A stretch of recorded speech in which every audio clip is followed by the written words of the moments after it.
Merci de votre fidélité à Télésud et bienvenue dans cette édition de l'entretien du jour. Mon invité aujourd'hui s'appelle Monsieur Mombolin. Il est président du conseil de régulation de l'Agence de régulation des communications électroniques et des postes au Gabon. Bonjour Monsieur le Président. Bonjour.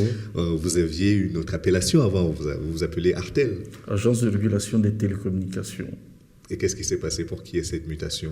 Le gouvernement a engagé, comme vous le savez, certaines grandes réformes au niveau national, qui fait que nous avons mutualisé l'Agence de régulation des télécommunications et l'Agence de régulation de la Poste en une seule entité, qui est maintenant l'ARCEP, l'Agence de régulation des communications électroniques et des postes, qui a été créée le 30 septembre 2011 par l'ordonnance numéro 008/PR de 2012. Cela vous fait une assiette de compétences beaucoup plus large et aussi des challenges plus importants.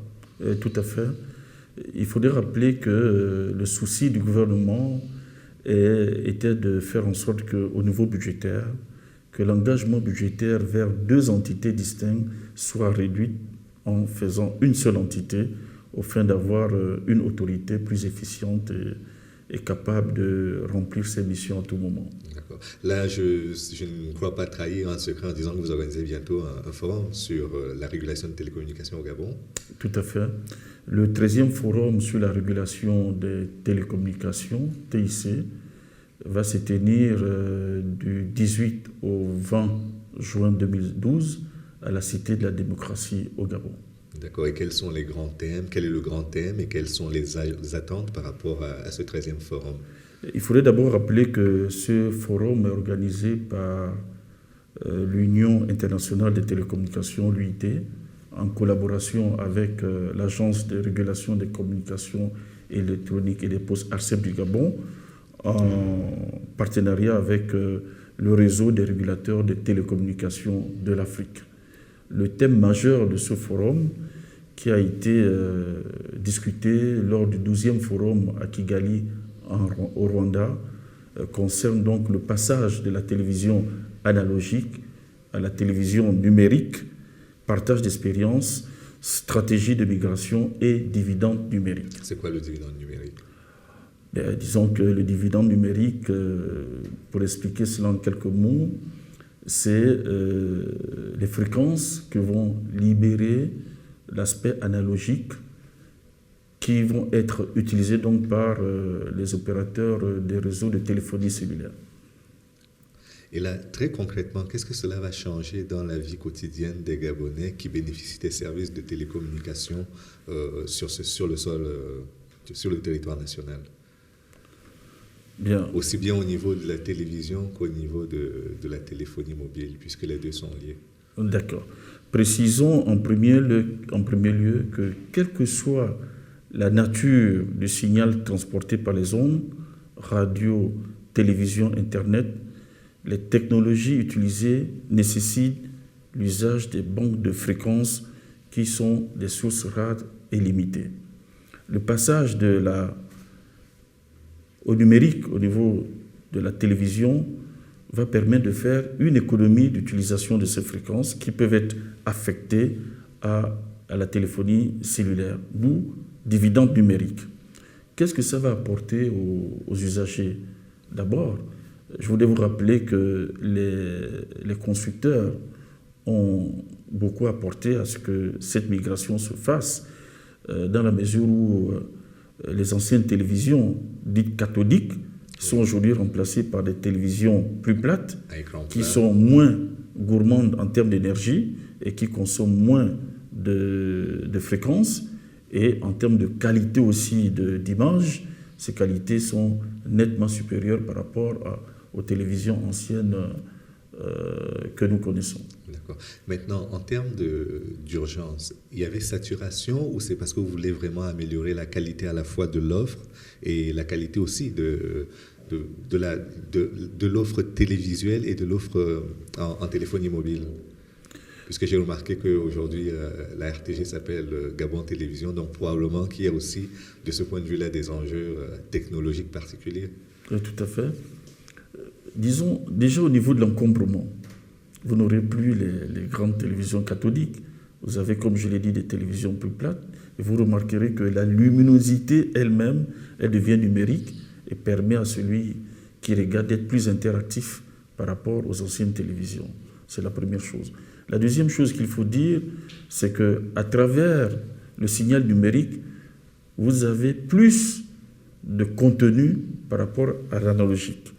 Aujourd'hui, à travers une télévision, vous pouvez suivre Internet, ce qui ne se faisait pas dans le système ancien. À travers la télévision, vous pouvez envoyer des données. À travers la télévision, vous avez des images, on va dire, de qualité qui reflètent plus la réalité. Voilà ce que ça va apporter aux consommateurs. Et à quel moment est-ce que les Gabonais pourront bénéficier de cette mutation technologique? Alors, il faut dire que le 13e forum sur la régulation des télécommunications, TIC, qui va donc plancher sur les stratégies de mise en œuvre de ce passage de l'analogie au numérique, va finir son passage à partir de juin 2015. Le début on va dire, de ce passage a commencé depuis 2006. En 2015, nous aurons donc totalement une vision numérique de la télévision. Très bien. Maintenant, on va parler des sanctions. Récemment, on a appris avec beaucoup d'éclat les sanctions qui ont été appliquées à certains opérateurs de téléphonie mobile. Qu'est-ce qui s'était passé? Y a-t-il tant de mauvais élèves que cela en téléphonie mobile au Gabon? Il faut d'abord rappeler que cette sanction relative à l'audit de la qualité du service des opérateurs mobiles n'a pas seulement été effectuée au Gabon. L'audit de la qualité de service a été effectué au Tchad, au Burkina Faso et dans d'autres pays, et des sanctions ont été appliquées. Et ces sanctions ne se font pas par hasard. Lorsque nous donnons une délégation de licence à un opérateur, cette délégation de licence est accompagnée de ce qu'on appelle un cahier de charges. Et dans ce cahier de charges, vous avez toutes les normes de qualité de service que doit respecter cet opérateur. Et lorsque nous faisons un audit, c'est pour voir si ces normes de qualité de service sont respectées par cet opérateur. Il y a la norme de qualité radio, il y a la norme de qualité transmission, et la norme de qualité écoute de la téléphonie. Et ces sanctions arrivent après un certain nombre d'audits qui ont été effectués. Ce ne sont pas des sanctions qui arrivent comme ça tout d'un coup. Nous avions effectué depuis 2011 2 audits semestriels et c'est le résultat de ces audits cumulés qui nous permettent aujourd'hui, au regard des normes édictées dans le cahier des charges, de sanctionner ces opérateurs. Et c'est ce qui a été fait. Et est-ce qu'ils ont aujourd'hui rectifié le tir par rapport à tous les griefs qui leur étaient reprochés? Alors la loi dit que lorsque vous êtes sanctionné, vous êtes obligé, comme vous le dites, de remédier et d'améliorer les raisons, les normes qui n'ont pas été normatives. Et nous allons observer tout cela. Ce qu'il faudrait dire, c'est une sanction pédagogique, dans la mesure où une disposition de la loi dit que lorsque l'opérateur n'a pas respecté les éléments du cahier des charges, il peut être sanctionné par rapport à son chiffre d'affaires jusqu'à 10%. C'est la première hiérarchie de sanctions. Il y a une deuxième hiérarchie, c'est la réduction de sa licence à une période donnée. Et la troisième hiérarchie la plus forte, c'est le retrait pur et simple de cette licence. Nous avons donc pris la norme basique, un pourcentage sur le chiffre d'affaires, nous avons appliqué 2%. C'est une sanction pour tout simplement appeler aux opérateurs que le consommateur final doit payer ce pour lequel le service est rendu. Donc, c'est une démarche pédagogique. Ça n'a pas été une sanction, on va dire, coercitive financière forte, dans la mesure où, si c'était le cas, ce n'est pas 2% qu'on allait prendre, c'est plutôt 8%, parce que la limite plafond était de 10%. Et je vais vous dire, lorsque cette sanction a été prise, elle n'est pas prise isolément par le président du conseil de régulation, c'est le conseil, organe délibérant, qui se réunit et qui prend la sanction. Il y avait donc 2 confrontations au cours de cette réunion. La première, est-ce qu'il fallait faire une sanction limitée par rapport à la taille de chaque opérateur, ou bien fallait faire une sanction linéaire pour tous les opérateurs.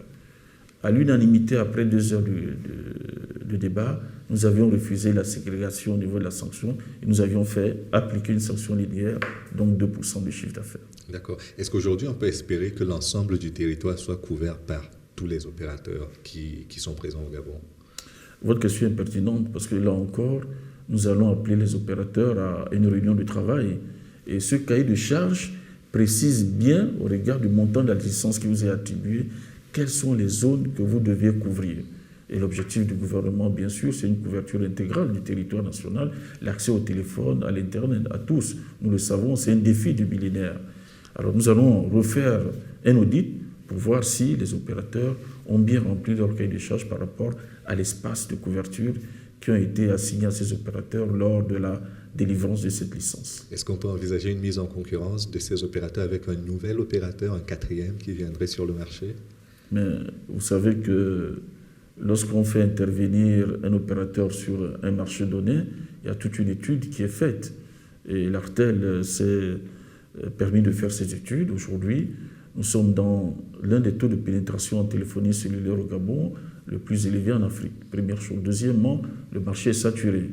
Si dans cette situation, vous faites venir un opérateur, vous allez tuer le marché, on va dire même écraser les petits opérateurs. On a toujours besoin de ces petits opérateurs.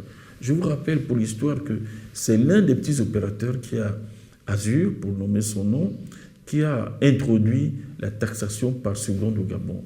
Avant, elle était par minute, par seconde. La fraction par seconde est importante dans la mesure où le client sait, lorsqu'il est éduqué, lorsqu'il a une manière de faire, téléphoner dans une seconde ou dans une minute. Donc vous avez une minute pleine, complètement pleine.